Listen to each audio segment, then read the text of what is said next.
chose rapture. God damn!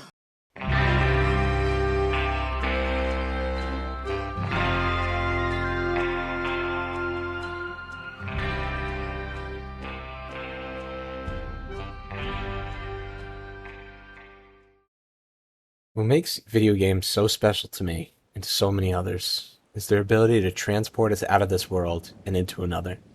They let us live out our wildest fantasies, offering a break from the struggles of reality. But when a game truly grips you, when it pulls you into its world and refuses to let go, that's when you found something extraordinary. Immersion sells games. Would BioShock be as impactful as it was without its amazing atmosphere? Would Red Dead Redemption 2 be as revered without its vibrant living characters? Would Doom be as legendary without its butterly smooth gameplay? Simple answer is no. These elements are the vessels that carry us into these incredible worlds. But what drives immersion? How do games hook us so subtly that we don't even realize we're fully invested before it's too late? It all comes down to 4 key ingredients: atmosphere, music, gameplay, writing. These are the pillars that make a game unforgettable, at least for me. Let's break them down.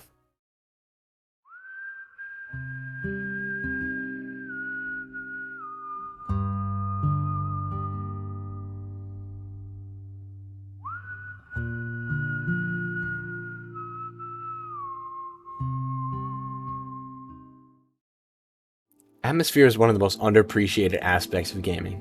It's the glue that holds a world together, yet it rarely gets the recognition it deserves. Take the Souls series, for example. In Dark Souls, you feel the weight of a dying world as the first flame flickers out. By Dark Souls 3, the world is rotting, apocalyptic in a weird medieval sense. The environment tells a story.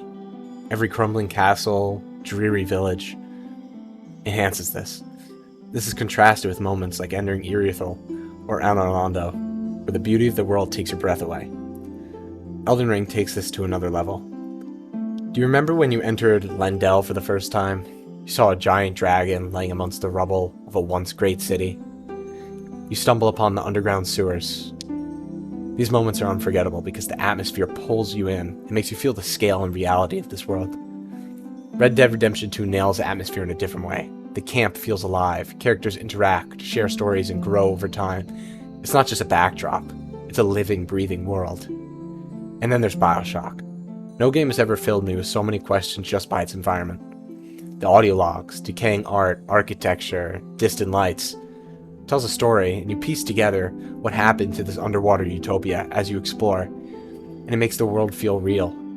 Atmosphere sparks curiosity, grounds you in the world, and creates moments you'll never forget. But what makes Atmosphere even better is rip and tear until it is done.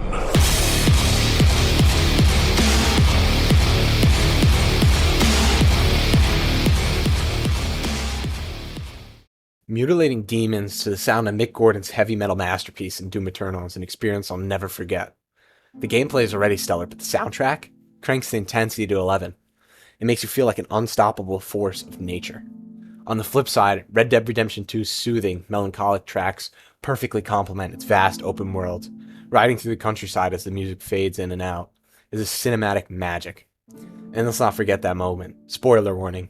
After returning from Gorma, listening to Unshaken, as you ride back from camp, it's a moment of reflection and gives you time to consume what has unfolded. In games like Undertale, the music reflects the atmosphere perfectly. A good example of this in Toriel's home, it feels warm and safe because of its cozy theme, but on the outside, it feels eerie and somber.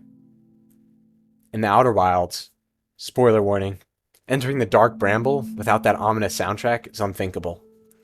Music elevates every emotion, every moment. It's the heartbeat of a game's world. Now let's talk about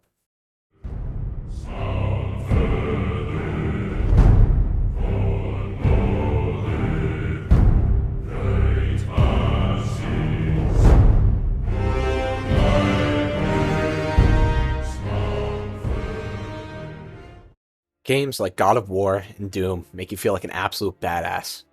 During the Baldur boss fight, I caught myself physically dodging in real life. That's how good the gameplay is. In Doom, you're not just playing as Doomslayer. You are the Doomslayer. This game makes you feel like the most powerful being in the room, and it's exhilarating. But immersion isn't just about power, it's about choice. In Red Dead Redemption 2, the honor system shapes the world around you. Or in Baldur's Gate 3, every decision you make, your race, class, dialogue choices, it all impacts the story. It gives you the freedom to shape your own journey, which makes the world feel alive and personal, and yours. Even in more linear games, immersion comes from how well the gameplay reflects your character. In Halo, do you feel like a Spartan? In Batman, do you feel like the Dark Knight? When gameplay and character align, you're not just playing a game, you're living the story. And finally, we have...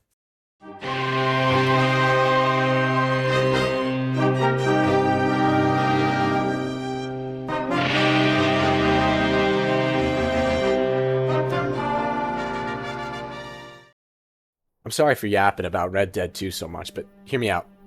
The writing in this game is some of the best I've ever experienced. The characters feel real, like they existed long before you picked up the game. By the end of the story, I felt so connected to them that I was cheering for John Marston during that last mission. In God of War 2018, spoiler warning, reaching the mountain peak alongside Kratos and Atreus felt like a personal accomplishment. The dynamic between these characters is so well written that you can't help but be pulled into their journey. And Baldur's Gate 3 takes us a step further.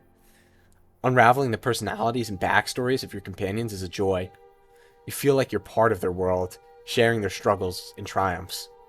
But writing can also break a game. Take Borderlands 3. The gameplay is fun. The writing fell flat for me. I stopped caring about the story and just focused on shooting stuff. When the writing doesn't resonate, it's hard to stay immersed. Now, I don't know a good segue into my conclusion, so...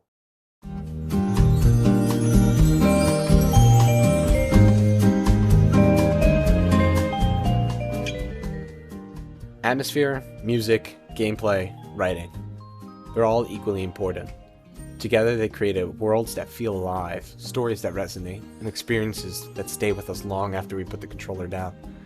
Understanding these elements has deepened my appreciation for gaming as an art form, and I hope it does the same for you. If you made it this far, thank you. This is my first video, and I poured a lot of love into it. Let me know your thoughts in the comments. I need all the feedback I can get. And if you enjoyed it, consider subscribing. Thank you.